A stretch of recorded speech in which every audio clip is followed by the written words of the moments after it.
इससे पहले वाले में हम लोगों ने factors affecting the resistance of the conductor पर और रेजिस्टिविटी पर।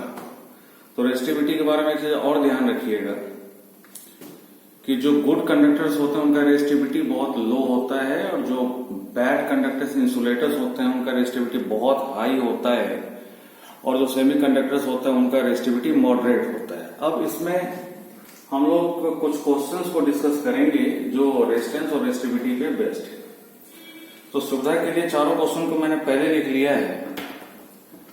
ये पहला क्वेश्चन है, the resistance of a wire is 20 ओम। एक वायर का रेजिस्टेंस 20 ओम है। It is cut into 4 pieces of equal length. ये 4 इक्वल लेंथ के पीसेज में बांटा गया है। Find the resistance of each piece. तो वैसे तो इसको हम डायरेक्टली लिख सकते हैं कि भाई ये जो रेजिस्टेंस है वो डायरेक्टली प्रोपोर्शनल लेंथ का, तो अगर 4 पीस में बांटेंगे तो एक पीस का लेंथ 1/4 होगा पूरे लेंथ का, तो रेजिस्टेंस भी 1/4 हो जाएगा। तो 20 ओम का 1/4 हो जाएगा 5 ओम। तो इसको पूरे प्रोसेस में कैसे बनाना है उसको देखिए। तो पहला में मान लो कोई भी अगर वायर दिया हुआ, अगर ये वायर दिया हुआ है तो इसका कुछ ना कुछ लेंथ और कुछ ना कुछ क्रॉस सेक्शनल एरिया होगा। तो हमने मान लिया कि let the length and the cross sectional area, length and the cross sectional area of the given wire be L and A respectively, L and A respectively, and the resistivity B, and the resistivity B rho. Therefore its resistance क्या हो जाएगा? तो इसका resistance R equal to ये हो जाएगा रो into L by A। और इसी रेजिस्टेंस का वैल्यू गिवन है 20 ओम। This is first. अब बताइए जब इसको इक्वल लेंथ वाले 4 पीसेज में बांटेंगे तो एक पीस का लेंथ कितना हो जाएगा? एक पीस का लेंथ हो जाएगा L/4। थिकनेस वही रहेगा, क्रॉस सेक्शनल एरिया सेम रहेगा। तो फॉर ईच पीस लेंथ कितना हो गया? L/4। क्रॉस सेक्शनल एरिया कितना हो गया? A। मटेरियल वही है। Therefore resistance of each piece ये कितना होगा? तो R' इक्वल टू मैं लिख सकता रो इंटू L/4 अब बाई A। जब आप इसको सॉल्व करेंगे तो ये आएगा 1/4 इंटू रो इंटू L/A। तो दिस इज 1/4 इंटू, अब रो इंटू L/A का वैल्यू कितना है? 20 ओम। तो इंटू 20 ओम यहां लिख दिया फ्रॉम फर्स्ट। तो 1/4 इंटू 20 ओम इज 5 ओम। सो एक पीस का रेजिस्टेंस कितना होना है? 5 ओम होना है। ठीक है, समझ गए? तो भाई पूरे का लेंथ अगर L है तो एक पीस का लेंथ L/4। चूंकि इनको 4 पीस में काटने पे थिकनेस पे कोई फर्क नहीं पड़ता तो cross sectional area will remain the same. तो उसी तार को काट रहे हैं तो मटेरियल भी सेम है। तो उस लिहाज से जब आप लिखेंगे तो resistance of each piece will be rho into length of that piece that is L/4 अब by cross sectional area A। तो जब आप इसको सॉल्व करेंगे तो 1/4 इंटू रो इंटू L/A आएगा। तो 1/4 इंटू, अब रो इंटू L/A का वैल्यू कितना है? 20 ओम। तो 1/4 into 20 ohm will be 5 ohm. So 5 ohm is the answer. Okay, ये पहला। सेकेंड है,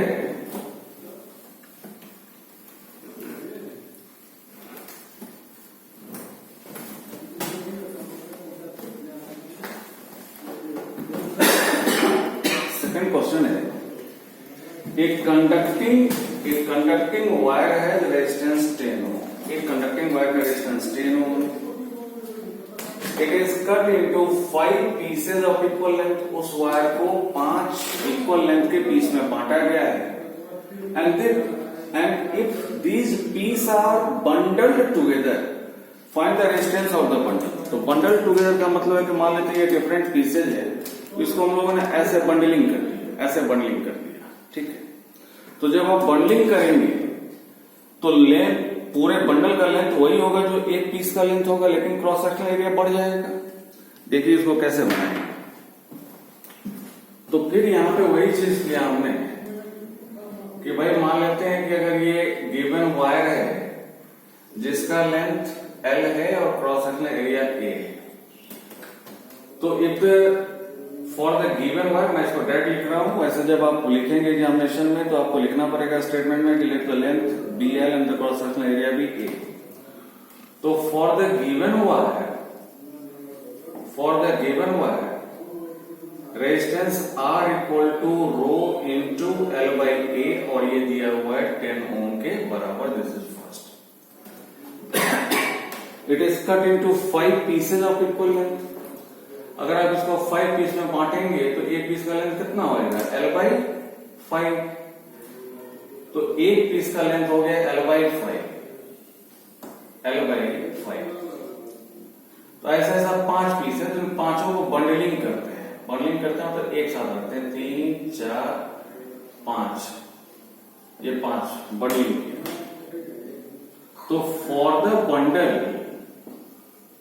लेंथ क्या हो जाएगा? तो लेंथ वही होगा जो एक पीस का है, तो this will B L by 5। But cross sectional area क्या हो जाएगा? तो इन पांचों का थिकनेस ऐड हो जाएगा, तो A plus A plus A plus A plus A कितना? 5 है। ठीक है। Therefore resistance of the bundle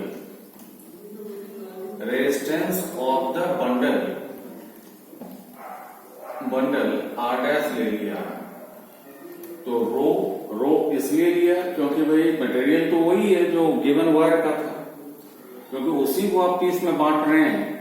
तो रो इंटू L बाई 5, अब बाई क्रॉस सेक्शनल एरिया 5, तो जब आप इसको सिंप्लीफाई करेंगे तो ये आएगा 1/25 into rho into L by A। तो this is 1/25 into rho into L by A का वैल्यू कितना है? 10 ओम है।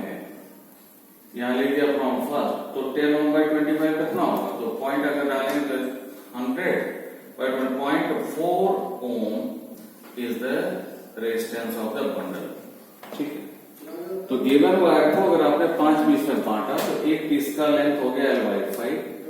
उन पांचों पीस को अगर आपने बंडलिंग कर दिया तो पूरे बंडल का लेंथ होगा एक पीस के लेंथ के बराबर L बाई 5, और क्रॉस सेक्शनल एरिया इन पांचों का थिकनेस जुड़ जाएगा, दिस विल बी 5A।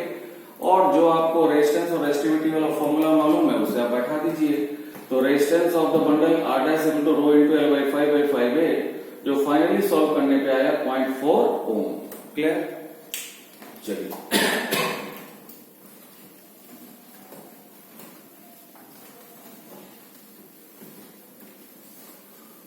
ये तीसरा क्वेश्चन है, बहुत इंपॉर्टेंट क्वेश्चन है और एग्जामिनेशन का कॉमनली आस्क्ड क्वेश्चन है।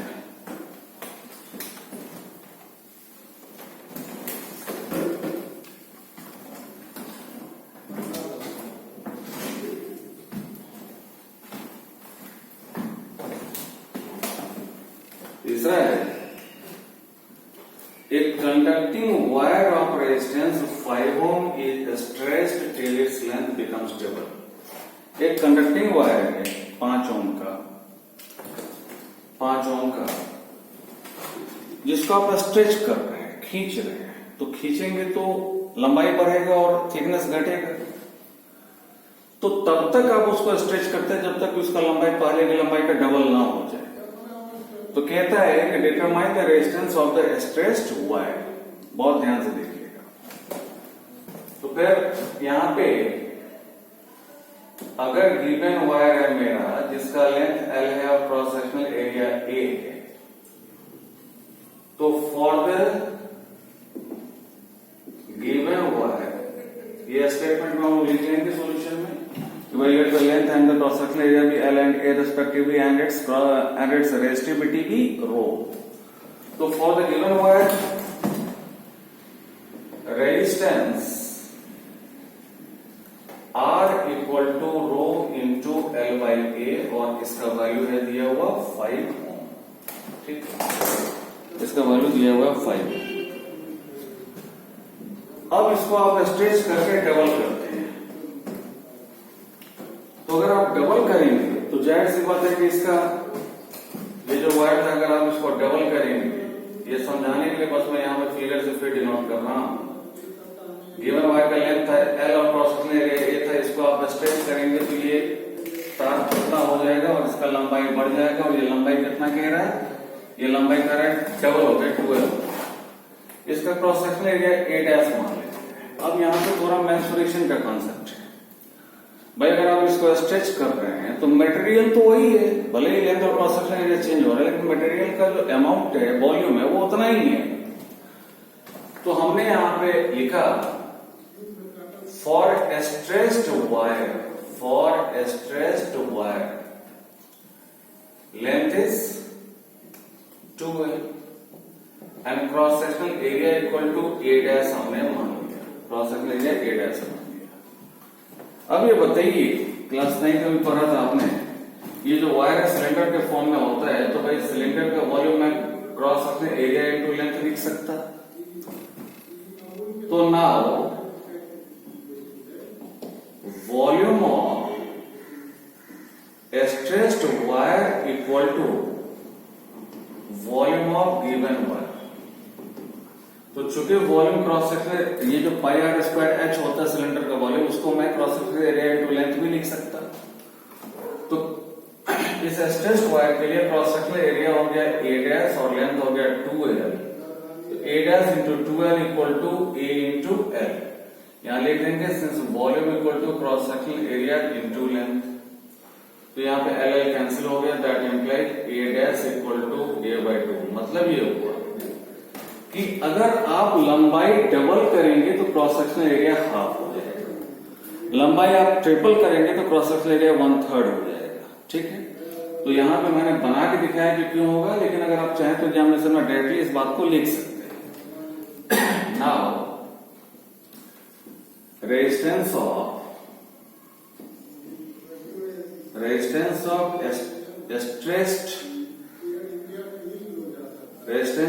Stretched wire R dash equal to material वही है तो रो इंटू लेंथ हो गया 2L by cross sectional area हो गया ए डैश, तो रो इंटू 2L, और मैं ए डैश को क्या लिख सकता, तो a/2 लिख सकता। तो ये 2 ऊपर जाएगा, so this will be 4 into rho into L by A. So this is 4 into, अगर rho into L by A का वैल्यू कितना है, तो इस 5 ओम, तो फर्स्ट से मैं rho into L by A को मैं लिख सकता 5 ओम, यहाँ लिख दिया from first. So this is 20 ohm is the answer. ठीक, कोई दिक्कत? तो स्ट्रेच्ड वायर का लेंथ हमारे गिवन वायर का डबल हो जाता है, तो क्रॉस सेक्शनल एरिया हाफ हो जाएगा, और अकॉर्डिंगली आप रेजिस्टेंस निकाल दीजिए, you will get 20 ohm. Clear है? ये था तीसरा question.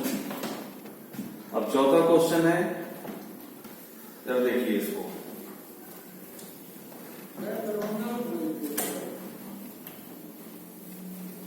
Fourth question is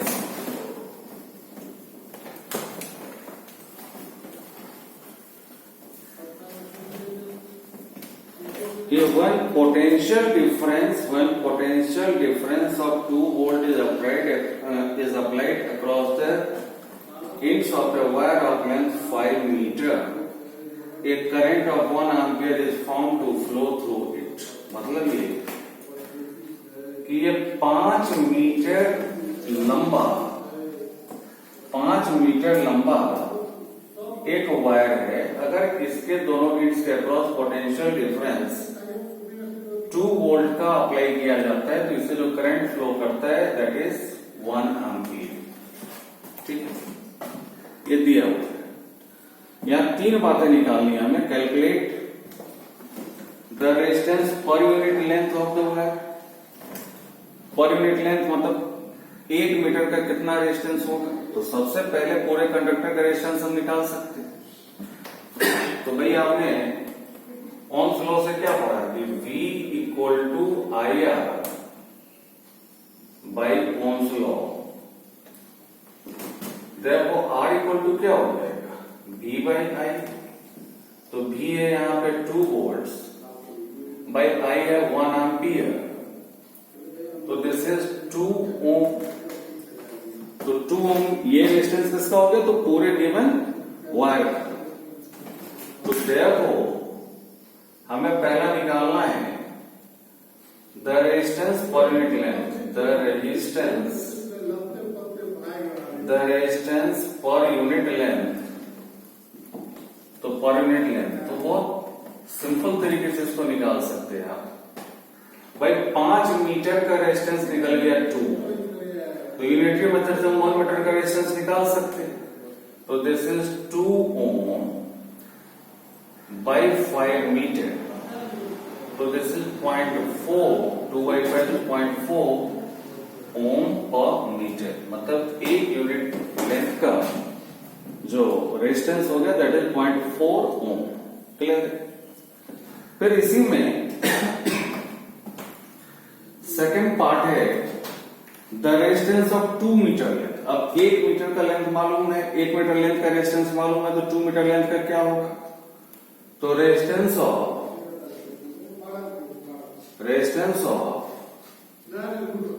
2 metre length, तो R डैश इक्वल टू, तो 0.4 ओम पर मीटर, मतलब 1 मीटर का रेजिस्टेंस है 0.4 मीटर, तो ऐसा 2 मीटर, तो इंटू 2 मीटर कैंसिल कर दीजिए, this will be 0.8 ohm is the answer. और थर्ड कहता है the resistance across the ends of the wire if it is double on itself. ये जो वायर है इसको मोड़ दिया गया, इसको मोड़ करके ऐसे आधा से मोड़ करके डबलिंग कर दिया गया। डबलिंग कर दिया गया मतलब इस तरीके से हो गया, आप ये समझ लीजिए, ऐसे मोड़ के डबलिंग कर दिया गया। तो जब डबलिंग कर दिया गया तो भाई इसका लेंथ क्या हो गया, 5/2 मीटर, और क्रॉस सेक्शनल एरिया अगर पहले ए था तो अब क्रॉस सेक्शनल एरिया क्या हो गया, a प्लस a 2 यस। तो हमारे गिवन इस वायर के लिए, हमारे for given wire resistance R equal to rho into L by A, ये इक्वल टू कितना निकला है, ये इक्वल टू निकला है, पूरे तार का रेजिस्टेंस निकला है 2 ओम। ठीक है, तो ये L/2 हो गया 5/2, therefore रेजिस्टेंस ऑफ द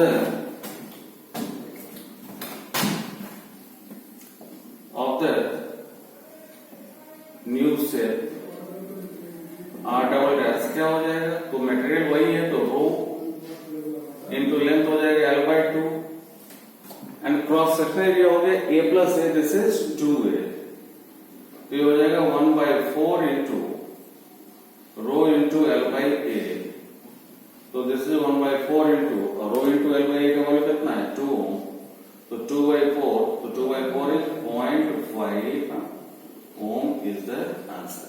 तो अगर वायर को डबलिंग कर दिया गया तो इस पीस का जो रेजिस्टेंस हो जाएगा वो हो जाएगा 0.5। तो क्लियर हो गया। अब इससे रिलेटेड क्वेश्चंस मैं भेजूंगा, उसको बनेगा, जैसे जैसे बनेगा क्लियर होता चला जाएगा, जो प्रॉब्लम होगा पूछिएगा। ठीक है, आज इतना ही।